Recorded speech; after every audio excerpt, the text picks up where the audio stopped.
Existen varias definiciones del derecho subjetivo. Vamos a tomar esta que tenemos acá. Lo que quiere decir el derecho subjetivo es el derecho que la ley o la norma jurídica le otorga a las personas para que esas personas puedan satisfacer sus intereses de una manera tutelada por el derecho. Puede ser por una ley, por un contrato, por un acuerdo de voluntades.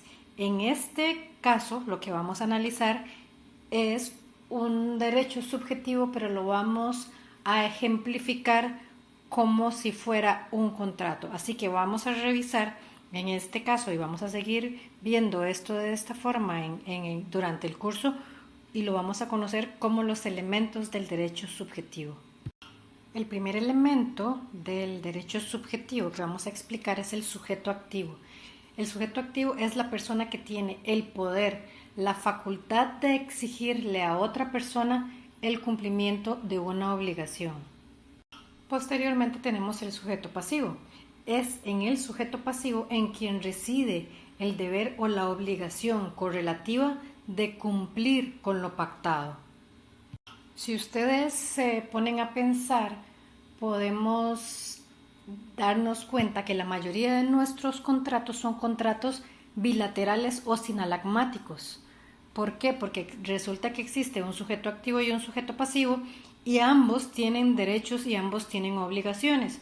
Por ejemplo, en un contrato de compraventa supongamos que es un contrato de una compraventa de un vehículo, está el comprador del vehículo y el vendedor del vehículo. El comprador del vehículo tiene derecho a que le entreguen el vehículo, pero también tiene la obligación de entregar el dinero. Y el vendedor tiene el derecho de recibir el dinero y la obligación de entregar el vehículo. O sea, existen derechos y obligaciones en ambas partes. El objeto del derecho. El objeto del derecho es la parte en donde en el mundo exterior se va a ejercer el derecho de las partes contratantes. El objeto del derecho lo podemos ver desde dos puntos de vista, como si fuera un objeto tangible, como según el ejemplo que pusimos en la filmina anterior, puede ser el vehículo en este caso, o bien puede ser la prestación de un servicio. Por ejemplo, que se contrate a una persona para que haga una pintura específica o para que haga una construcción o para que haga un edificio. Los hechos jurídicos. Normalmente los hechos jurídicos, y cuando hablamos de en términos contractuales, podemos decir que son las cláusulas, son las obligaciones que nacen a raíz de la manifestación de la voluntad de las partes contratantes, en donde cada una de las partes se compromete a hacer algo, a entregar algo con la otra. Es ahí en donde nace la reciprocidad.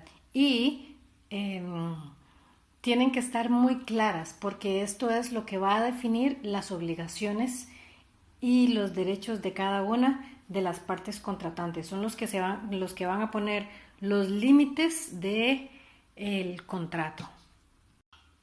Las relaciones jurídicas son las relaciones que nacen a raíz de la celebración del contrato. En este caso, obviamente son las partes que intervienen en el contrato. Cuando hablamos de este tipo de relación, obviamente son las personas, ya sean físicas o jurídicas, que tienen la facultad de obligarse. Cuando nos referimos a una persona jurídica, recuerden que normalmente la persona jurídica tiene que tener un representante legal, puesto que la persona jurídica es una ficción legal. Entonces, cuando hablamos de que existe una relación jurídica y cuando hablamos de un contrato donde hay una relación jurídica y la parte que interviene es una persona jurídica, las partes o la relación que se da es entre la persona física, por ejemplo, y la persona jurídica. No se da entre la persona física y el representante legal. Pues el representante legal es simple y sencillamente un representante legal de la persona que está contrayendo la obligación. Eso lo vamos a ver más adelante.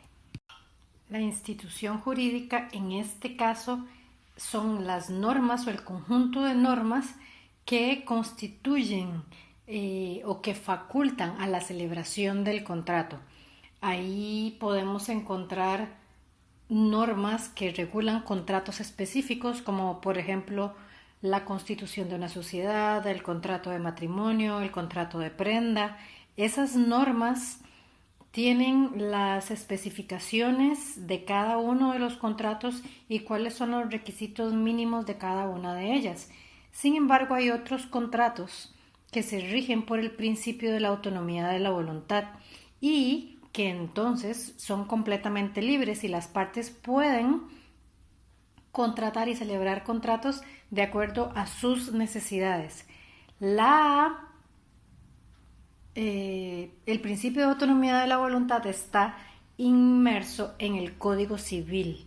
Las otras instituciones jurídicas, por ejemplo, cuando hablamos del contrato de matrimonio está en el Código de Familia, cuando hablamos en el contrato de prenda está en el Código de Comercio. Entonces, en ese caso, serían esas normas jurídicas las que constituyen la institución jurídica. La acción es el medio ofrecido al titular como garantía de su derecho. Cumpliente que puede hacer a la parte incumpliente, es el derecho que tiene la parte cumpliente, puede obligarlo para solicitarle a la que haga incumpliente que cumpla con lo pactado. Es el medio